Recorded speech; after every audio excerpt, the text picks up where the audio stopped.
Pucks with Haggs is brought to you by Prize Picks and the Game Time app. Welcome to another edition of the Pucks with Haggs podcast powered by Prize Picks, the exclusive daily fantasy partner of the CLNS Media Network. I believe it's the 140th episode of the Pucks with Haggs podcast. A nice round number there. Thank you, everybody there, for listening. I'm your host, Joe Haggerty. You can find my work at joehaggerty.substack.com. Subscribe and get yourself a premium membership. You get all of my Bruins and NHL writing sent straight directly to your inbox. I also write columns 3 times a week for the Boston Sports Journal at bostonsportsjournal.com. So check that out as soon as you can. Today with me, I have double-barreled action from boston.com/Boston Globe, the tag team on the hockey beat here, Conor Ryan and Kevin Paul Dupont. Thank you very much, boys, for joining me. Thanks for having us. Pleasure to be here, Haggs, especially at number 140. There you go. This nice of you to use my IQ. Okay. There you go. Yes, we're right into the Mensa category here. We're busting right through into that wall with all this smart, ingenious hockey talk that we have coming up. All right, let's thank our sponsors real quick.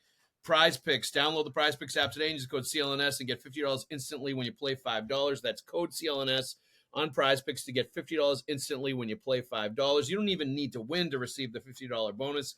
It's guaranteed. Prize Picks. Run your game. And also, if you need any tickets, right now, this time of year, it's Patriots tickets, Celtics tickets, Bruins tickets, comedy tickets, concert tickets, any of that stuff.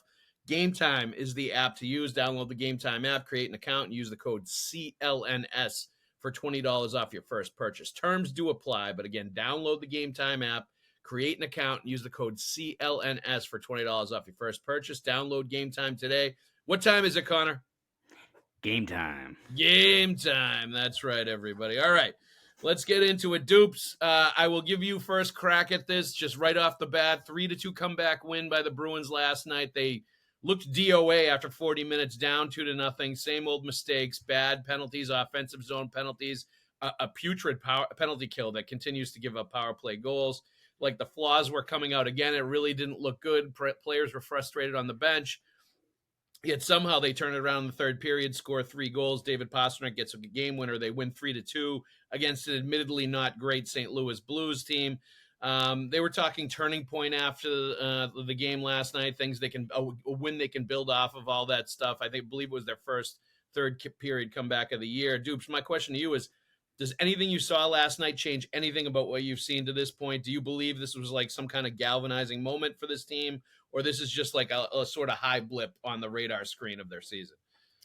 It was certainly entertaining. I mean, from many aspects. And as I was watching at home and getting texts from friends who were, saying this is it for Monty, and they'll fire him in Dallas where he got fired last time. And there's the only thing I can say is, and this isn't much, but I do think it puts to rest any belief that they've folded on the coach. They want him out.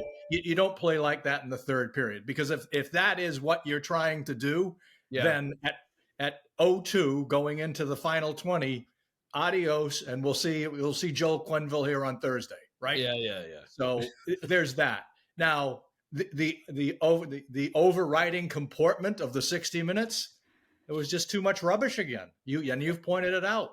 A dismembered power play, although it did in his brief time there, 8 shifts and I think 8 minutes. Lindholm at the point at least showed interest in shooting, right? Yep. Looked shot ready, and so that maybe there's something there they can build on that if he can come back. The fact that he didn't come back after leaving late in the first, if it had just been a stinger, I think you would have seen him back on the bench 5-7 minutes into the second. So there's probably something going on there where he took that puck above the knee. Yeah. But overall, no, I can't, because this is kind of how I was feeling. If focusing on getting traction and getting a toe in and all that, I felt that way. And then they went down to Carolina and got waxed 8-2. So we'll see. I mean, anything can turn it, but I don't feel that those 20 minutes will. No, I agree. And I'm credit to you here, Dupes, for being here and not dying of shock last night when Charlie McAvoy scored on that shot from the point, which, he saw Lindholm do it. Although I will say McAvoy's been shooting a little bit more regularly recently. It seems like he's kind of got it in his head now that he needs to shoot the puck. And for that matter, Pasternak, 10 shots on net last night. One of the maladies or the things that I've seen in the early going from him is he's passed up a ton of great scoring opportunities to try to pass it to other people and work the puck around instead of putting pucks on net and trying to score, which is what he does best. So he was definitely back to doing that a little bit last night. Yeah, the Lindholm thing definitely looked like it hit him above the knee, above the pad, on leg, under his pants. And that's an area where you don't have any protection. And I'm sure that something was going on there for sure. And they definitely missed him. So that was part of the guttiness of that win too, was they were down to 5 defensemen. Peake's already injured. Now Lindholm goes down. So it was nice to see all those things. They definitely didn't fold in that game. You're right.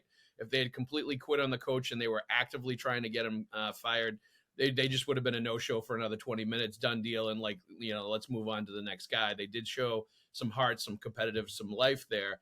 But Connor, and this has been a theme for a while now, when you continue to see the same mistakes over and over getting repeated over and over, like it's wash, lather, wash, rinse, repeat with this team where they're doing the same mistakes all the time, same flaws are coming out, same mistakes are happening. Yes, they get a 3-2 win against St. Louis, but they barely eked out a win against what's probably going to be a non-playoff team while not looking great in those first 40 minutes and making some of the same mistakes.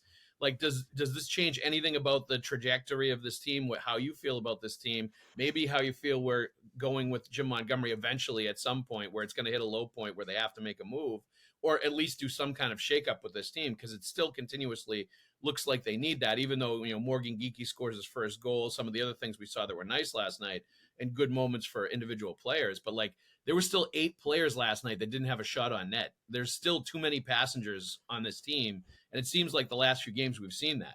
There are way too many players that are not doing anything during the game, and it's on a few guys to carry the team and get them to where they need to be. Yeah, no, I mean, echoing what Kevin said, it's a step in the right direction. You saw that the Bruins didn't just kind of roll over and kind of mail it in, and we'd all be, I think, maybe bracing for some more dour news on Wednesday if they ended up just getting shut out in that game against, as you said, admittedly bad Blues team. Yep. But I think the biggest thing for this team is, yes, it's a step in the right direction. You feel good about your game, a win's a win, what have you. But we've seen countless times this year where the Bruins have had wins where we're like, all right, they're finding their game and they can build off of this. You had the overtime win over the Maple Leafs. You had those 2 wins against the Flyers and the Kraken. What happened after both of those kind of get right moments? They've completely, fallen apart. They get shut out by the Flyers after one of those stretches. They get shut out by the Maple Leafs on the road, and you've kind of once again fallen to these stop and start kind of sequences here where if you're a good team, a team that wants to be in the mix for the playoffs, you can't have that. You can't, win 1, lose 2, or kind of hover around 500 like this. So I think it's all about how they respond moving forward. This is, again, a great win, a good character win. You hope they build off of it, but what do you know? Now you're going into Thursday on the road against a very good Dallas team that a lot of people think are going to make some noise in the playoffs come the spring. So if they go into Dallas and, they play a competitive game, you get a point out of it. Maybe you feel like they're building something, or they outright win. But if they go in on Thursday and they take 5 more, high sticking penalties, and Dallas scores 3 power play goals against them, and they lose 5-1, where exactly does that leave you? I feel like we're back in the exact same spot of where we feel like this team is once again treading water, and that's just not a sustainable way to go through, go into the Thanksgiving week moving forward. No, they have, I believe it's 84 minor penalties now this year, which is 12 more than anybody else in the league. They are 26th in the NHL in penalty kill at about 73%, which is just awful. And you put those two together, and it's an absolute killer. Not only are you undisciplined and taking bad penalties, but you are not adept at all at killing them off. So it's like the two weaknesses feed into each other. Like against any good team, they are going to dismantle you and take advantage of those two weaknesses. And it feels like, to me, and it's felt like this for a long time, I've always felt like an undisciplined team that takes bad penalties and the special teams are definitely under the purview of the coaching staff. Those are things that come down to coaching to a strong degree, and the things that coaches should have a control over on a hockey team, especially a professional hockey team. And they're out of control right now. Both areas are problematic. Dupes, how do they go about solving those kinds of issues? The offensive zone penalties, which there's not that nobody keeps track of that, but I'm sure they lead the NHL by a wide margin in offensive zone penalties, in minor penalties in general, and the penalty kill. Like, where can you go to straighten out these areas? Does it come down? Does there need to be a change in the voice in order to fix those areas? Because right now, like, for instance, last night watching the Blues power play, yes, they made nice plays. The bumper was wide open. Like, nobody was actively trying to take the puck away from the very middle, the heart of the St. Louis Blues power play. They were just letting it go there, and then the plays were being made from there. It just did not look like there was a lot of will or effort or want to on that penalty kill. And you combine that with they give up a power play goal, and then they take another penalty. What was it, like a minute later after that, and go right back on the penalty kill again? I mean, these are the kind of things we've seen all year long, and what is going to have to change in order for this to improve? Well, short of a very large roll of Gorilla Tape, I don't know how to get a handle, a fix on all of that. It's some of this, Haggs, too. Let's remember, Connor, is that there were concerns during the playoffs last year when they rolled up a record number of too many men on the ice penalties in two rounds. The records they broke were of teams that had gone the 4 rounds. So they got there too fast. They had 3 abysmal starts, the first period starts, very similar to the third period the other night, where they didn't do anything for 20 minutes. They had 1 shot, or they had 2 shots. So the starts were a problem during the playoffs. The discipline, the bench discipline was so I think what we're seeing is kind of a manifestation or continuance of a team that has trouble focusing. And that, if you want to just say it's focus, I know that's a very broad general term, but that's what it is. Something's got to get their attention. Now, methodology can do it. And I will say, we don't talk about this much, but this is one of the failed methodologies of this team, which is when Sweeney went out and spent the big money on the 2 guys now who look grossly overpaid at the moment. And Zadorov looks like he shouldn't even be on the team some nights. Hand in hand with spending all that dough was going to be, we're bringing in these big fast guys who are going to lead a forechecking game, interpretation. We're going to play down at the other end of the ice. Well, Tufty's in the minors. Who's the other kid they just shipped out? Max Jones is in the minors. Yeah, they're big. Yeah, they can skate. But application is everything.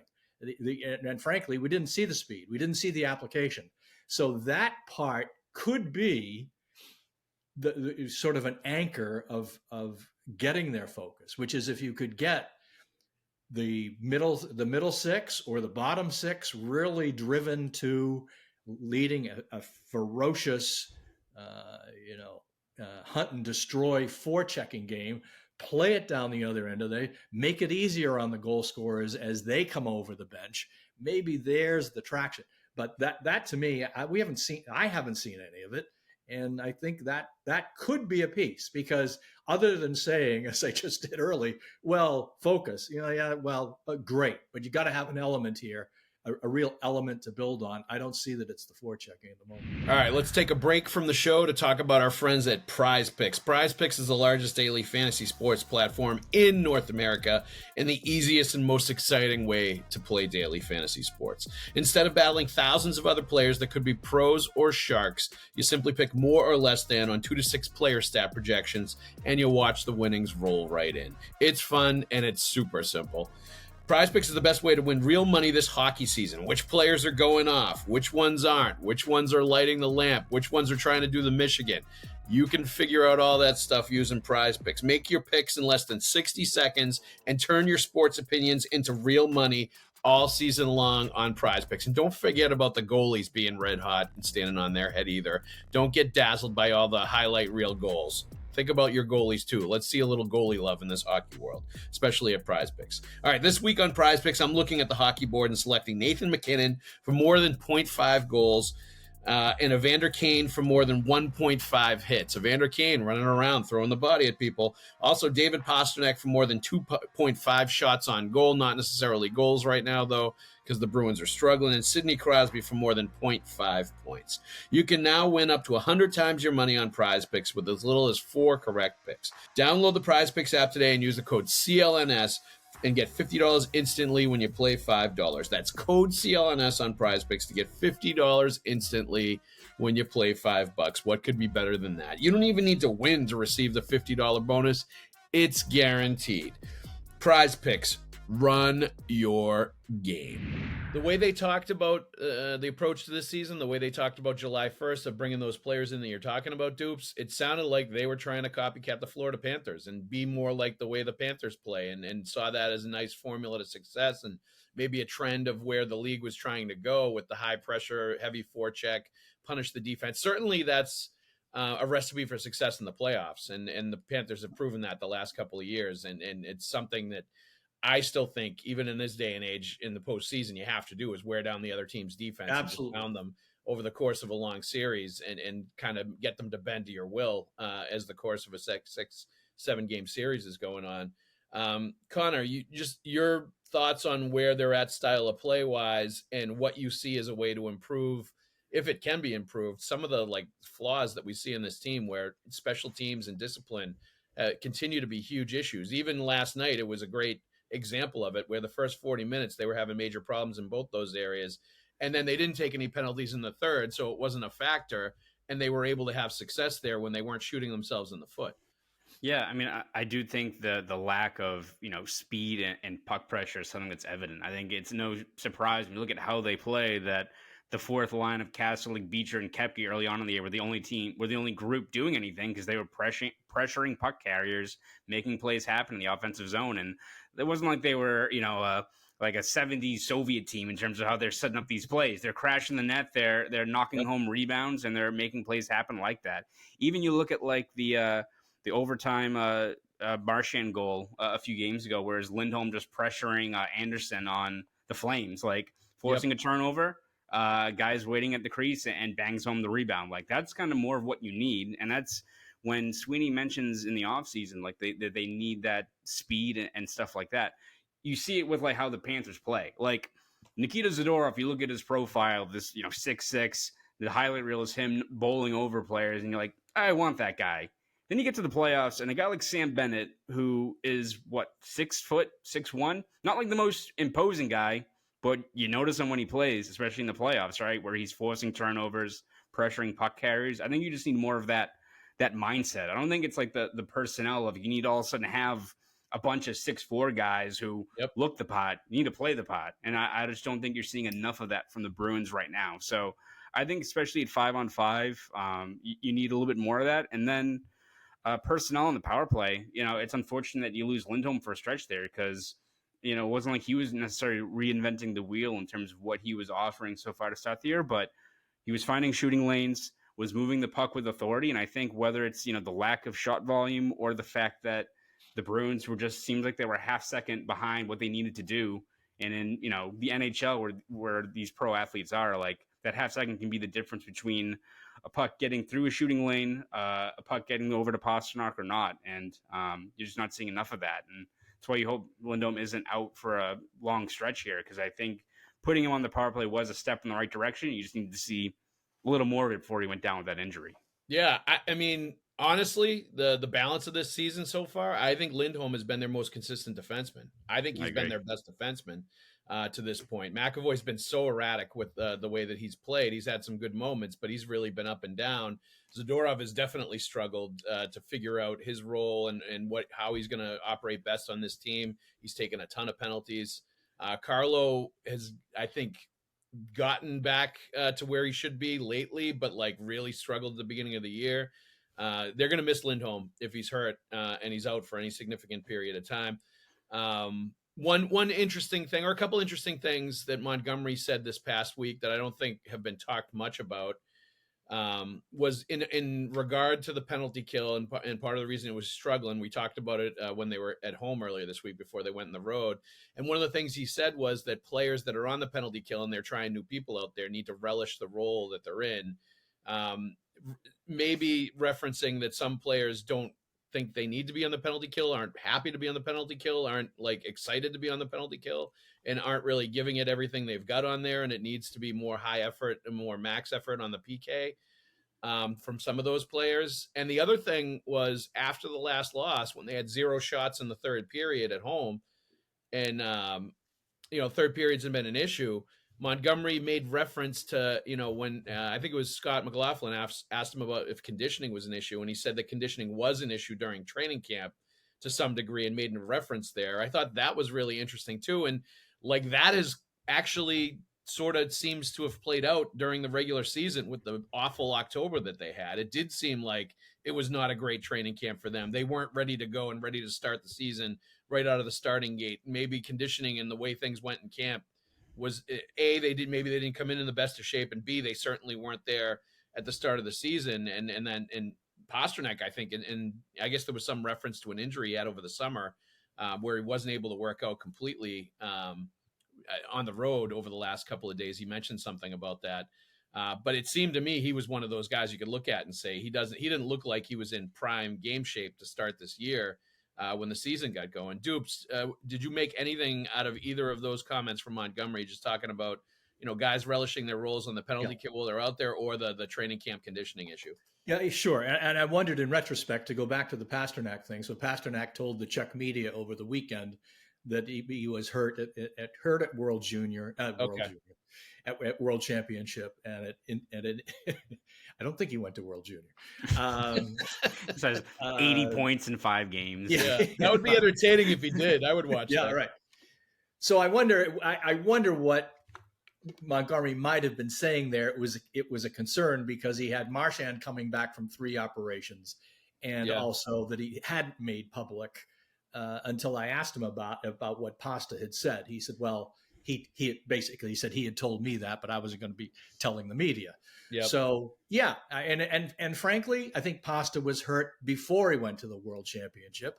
Yeah, late in the season with the Bruins, and he was nursing it along, and so ultimately, he had 4 or 6 weeks there where we couldn't train this summer, and his game has been off, by his standards. So I think that's some of it. And I do think, I agree with Montgomery, you've got to have full buy-in on the PK. And hand in hand with that, he's trying to temper or moderate Marchand's minutes on the PK and not wear him down at this age, and have him fresher late in the season when he'll need him. So again, there's multiple factors there, but a more energized power play PK would certainly help. The odd dynamic here is, yes, they're committing more fouls than anybody, as you pointed out, Joe, and putting themselves in the soup on the PK too often.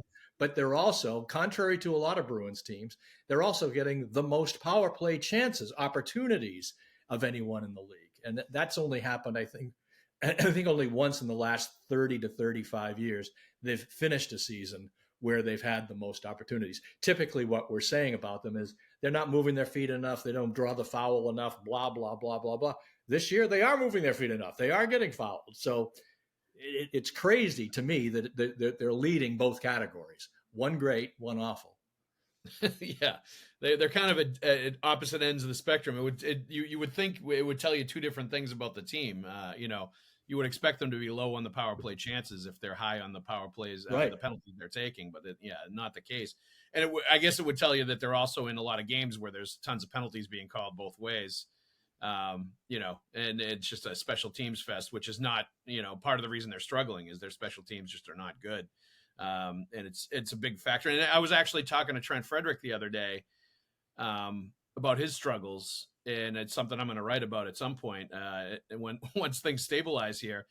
But like one of the things he was saying is he's not really on either a special teams unit. So when those games happen, they're sitting on the bench for a while. And there's a lot of players in this category that are just sitting there, not doing anything for long stretches when the PK and the power play are out there, and they totally lose rhythm with the game at that point and can't keep in touch with it.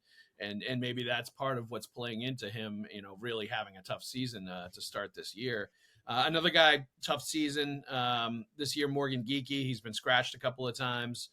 He definitely is not up to what he was last year when he had career highs in most offensive categories. He did score last night. Nice play. Pasternak feeds it to him and he scores. He was noticeable in the front of the net, battling, giving second and third effort. I felt like last night was the best game he's played all year and much more in line with the way that he played last season. Connor, anything you can read into his struggles, what you saw last night, And, is he potentially a guy that the Bruins could look at moving if, they do make a shakeup trade just based on his contract, the way he's played, and maybe some interest that other teams might have in him, given the way he played last year? Yeah, I mean, it's definitely a step in the right direction, his performance yesterday. And it is kind of puzzling as to, you look at what he provided last year, and yes, it was a breakout year for him, and he, contributes, 17 goals, I think has over 140 hits, like, did a little bit of everything for that team last year, and that kind of fit the template of so many guys that, elevated their role between him, Heinen, what have you. And you're just not seeing much of anything in terms of engagement this year prior to the game in St. Louis. You're just not noticing him out there, right? It's not like even these guys like Kepke or Kastelik who have been pleasant surprises where even if they're not, burying the puck, they're making their presence felt on the forecheck. They're laying hits. They're doing little things. It's just, he feels more of a passenger, at least to start the year. So yeah, you hope that, he's able to build off of that moving forward. It's not a good indictment, I think, on your roster construction that he's your top line forward right now, especially considering he hadn't scored a goal before Tuesday's game. But yeah, he is a guy that if you're the Bruins and you are trying to make a trade just to shake things up, I know the Penguins just traded Laz Eller yesterday. He could be a guy that, a team could look at as someone you can try to draw something more out of. He's a player that the Bruins, when they first got him, saw like how little he was used in Seattle and think that he had more to give there. Maybe another team can have that same outlook in terms of what they can get from him. But, the Bruins did that, what was it, like the 09-10 season where they started off slow and they traded Chuck Kobasu in like October. Yep. Like he could be kind of that next guy that's the kind of the shot across the bow of, if things don't change, we're plucking this guy off the roster and seeing kind of how that changes things around. But, just you're not getting remotely enough from the guy. Maybe, again, that's more of a statement on the way the Bruins were placing their bets in terms of what they were expecting in terms of secondary scoring and whether they thought all these guys that had career years, like a Geeky, like a Coyle, that was just going to be the status quo moving forward, which if that's the case, you operate with a whole lot of risk going into this year thinking those guys were going to, Geeky was on pace for another 17-goal, 20-goal season moving forward. That is a great Bruins deep cup reference to Chuck Kobasu. Chuck Kobasu, of course. That's a good one. I'm going to give you props for that. And he's a Boston College guy, and you still mentioned him. Which I know. I appreciate that too. No one's perfect. You know what team Boston sports fans are most excited about this time of year right now? It's not the Patriots. Definitely not the Red Sox. I mean, there's plenty of Bruins fans that are very excited about the Boston Bruins, but I've got to tell you, I think the team that everybody's most excited about is the Boston Celtics. They're excited about NBA hoops coming back. They're excited to go to the Garden and watch the Celtics play, defending that world championship and watching Jaylen Brown, Jason Tatum, and all of those guys that they've loaded up on their roster. And you know where the best place to get Celtics tickets is, to get tickets to the Garden, to see basketball games? It's our friends at Game Time. Yes, Game Time takes the guesswork out of buying tickets by using the app, by getting your tickets through the app. It's the most exciting time of year for a basketball fan. Just look at all the features on the Game Time app. I love the all-in pricing. Toggling this feature shows you the total upfront with no surprise fees at checkout. Who detests, I raise my hand, surprise fees at the checkout? Game Time is not about that. They are about showing you upfront what the cost of the tickets are. I am all about that. You can get seat views, get a panoramic view from your seat in the app before you buy the tickets. Lowest price guarantee, or Game Time will credit you 110% of the difference. If you're looking for Celtics tickets, Game Time is the place to go. You got to take the guesswork out of buying tickets for the Celtics. And oh, by the way, you can get Patriots tickets, you can get Bruins tickets, you can get concert tickets, comedy tickets, whatever you want. But we're talking the Celtics right now. You can use all of those things at Game Time. So create the Game Time app, go to the Game Time app, create an account, and use the code CLNS for $20 off your first purchase. Terms do apply. But again, download the Game Time app. It's super easy to use. Create an account and use the code CLNS for $20 off your first purchase. Download Game Time today for all of your Celtics and NBA tickets, folks. What time is it? It's Game Time.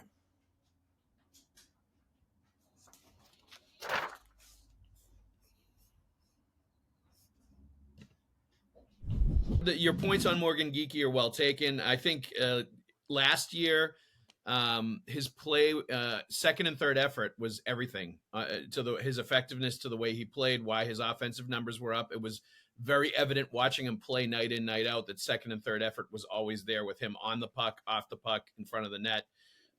Maybe this year, knowing he had the inside track at the start of the year on playing in the top six and getting that first crack at Jake DeBrusk's vacant spot, maybe that changed his mindset of where he was in the NHL or where he is in this league, or the way he can play or how he should play. I'm not sure, but it certainly looked like he was moving in a different direction with the way he was playing, and maybe thought he was more of a skill guy this year than a guy that has to be second and third effort and do it sort of in a blue collar way. And maybe he's finally gotten the message that he needs to, give what he gave last year in order to be effective. Dupes, what have you seen out of Morgan Geekie to this point, and what's your theory on why he struggled early in the year? I think his struggles are basically have been his legs, and what is he? He's a straight line player, and I liked him a lot last year. We've seen so little of him this year; it's hard for me to make a real judgment on him. And again, I think he's a case of, I think you can put Pasta in and out of any of six forwards, and you're going to get Pasta shooting somewhere, right? You're going to get. Whereas Geekie, I think his style of game, his style of player is. He'd be best on a fixed line, has a very defined role. And that role is what you saw last night, which is straight line, get to the net, try to knock a body down, get in there. So I would say there are three. He's one of three players I could see them, and this is strictly because of money. So if they're going to go out and bring in a player of some substance, I think that's going to be an expensive, a player who's making some money, who's not performing very well. And to do that, they're going to have to move some money, right? Yep. So Geekie's $2 million would be one. Peak's at $275. Corpusalo's $3 million. You can move him out and bring in Bussy. So between the three of those guys, I think between the three of them, it's about $7.5 million. You're not going to net that because you got to bring in some kids to fill spots. So if there's a move, it isn't, obviously you can't trade Charlie. You can't. All these guys have guaranteed no move contracts. The only one who doesn't, and of course they're not going there, is Swayman. He's too young to be in that category yet. So they can move his contract, but they're not doing that. So if they're going to make a move, I would say it is around the likes of Geekie and Peak, who's hurt at the moment. Corpusalo, because he's a $3 million. That $3 million looks even heavier when it's $8 million and change for Swayman. Yep. So there's the math they can play with. Now, even then, that $5 million player I'm suggesting is going to be someone else's $5 million player who's not doing much, who they think they can put into the top six and make some magic. Right. And then that's why he'll be available, whoever that player is, for the Bruins to pounce on. I wonder if Carlo could be entered into that mix too. He's a pretty valuable player to the Bruins, but his contract is, I guess, at a point where it could be movable if certainly for the kind of player he is, if you needed to free cap space to get a player to come in. Maybe you feel like with Lowry sort of coming on and young defensemen, Weatherspoon actually played really well last night, and he's played well in pockets. Maybe you have the kind of players where you could withstand trading him and have a salary cap savings. But I agree with you. Like there's going to be at least a couple of players on this team with a salary cap hit that are going to have to be moved if you're bringing a player of significance that you think is going to help. And the player that you've heard some whispers about, Trevor Zegras in Anaheim. Maybe they think, because I think at this point you look at Pastrnak and Lindholm did not work, right? It seems like Lindholm is a much better fit with Marchand. He's more of a Bergeron-esque presence, Lindholm. They seem to be working better together.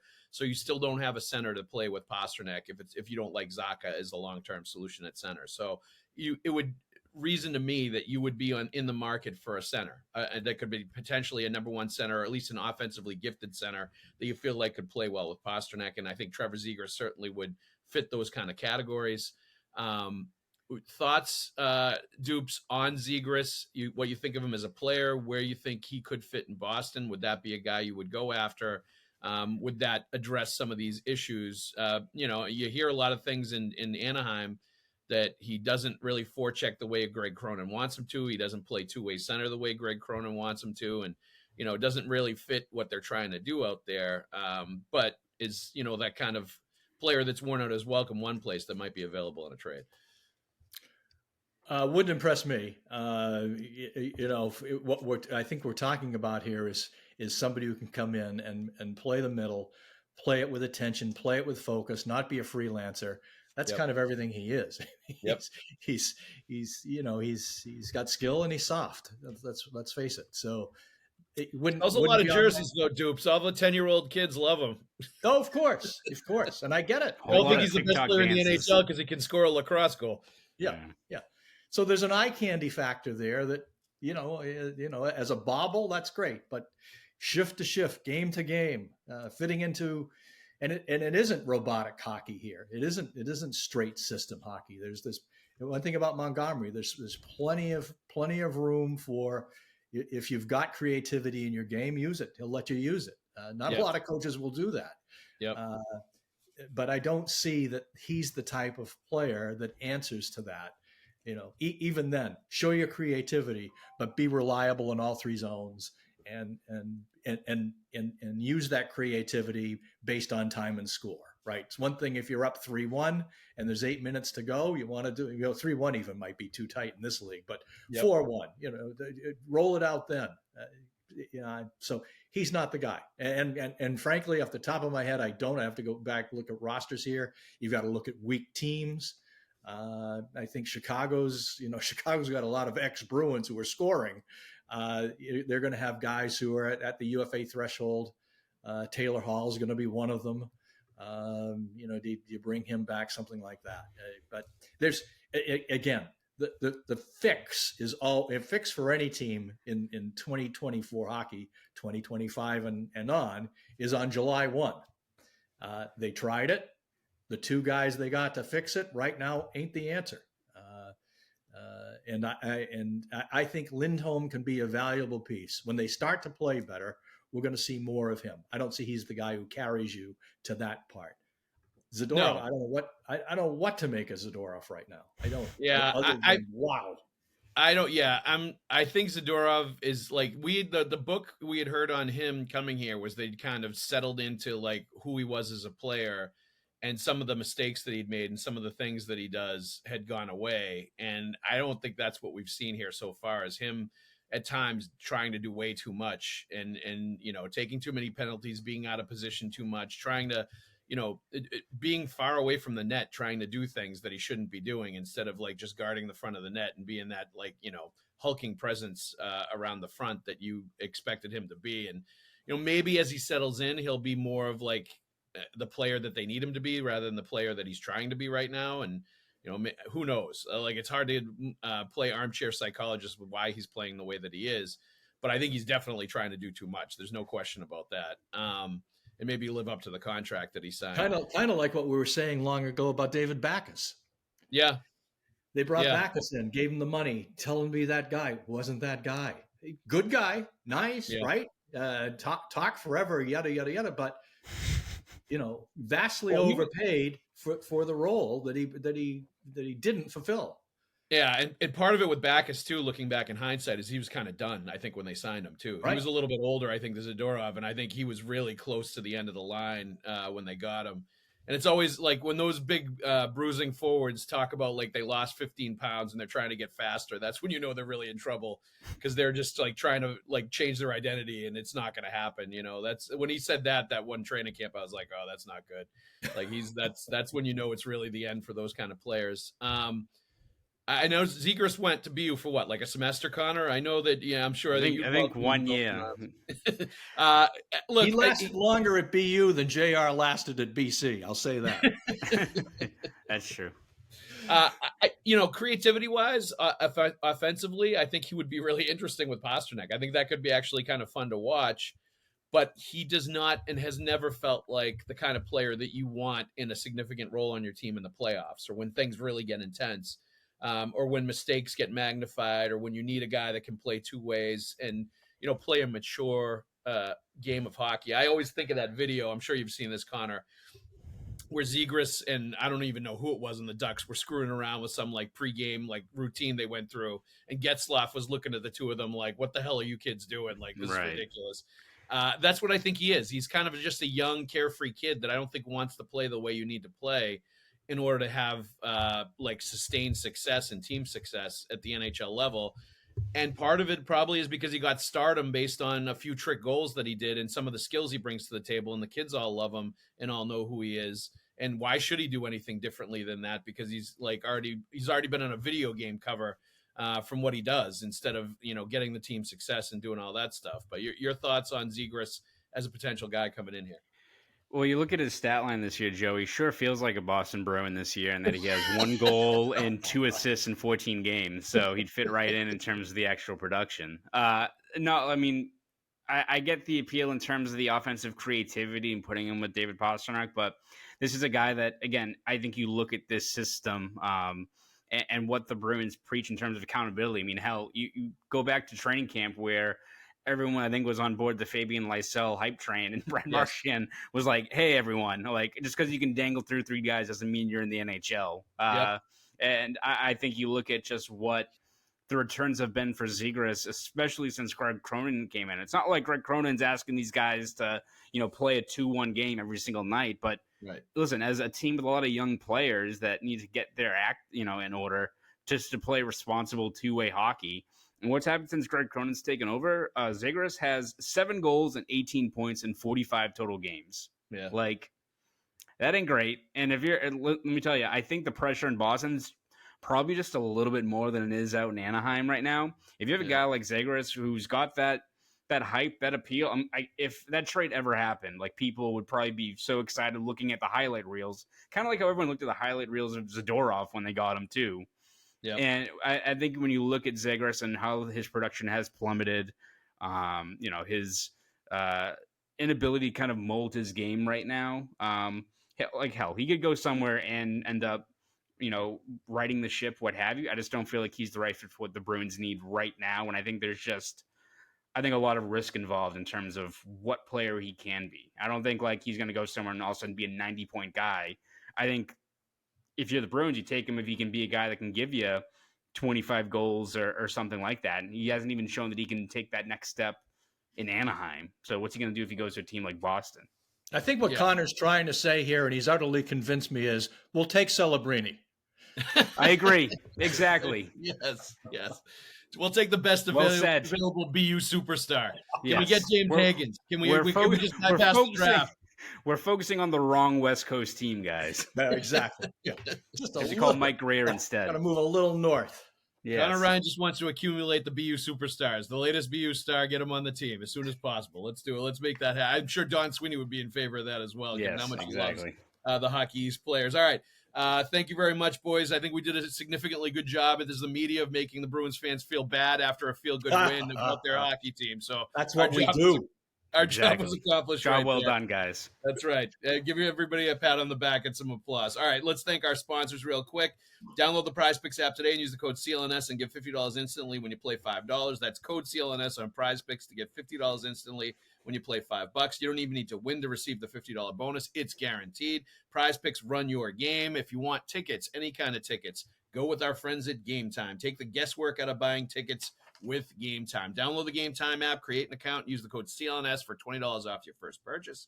Terms do apply, but again, download the Game Time app, create an account, use the code CLNS for $20 off your first purchase. Download Game Time today. What time is it, Connor? Game time. Game time. Dupes, Connor, thank you very much for joining us. Thanks for having us. Everybody else out there, thank you for listening. We'll see you at the rink.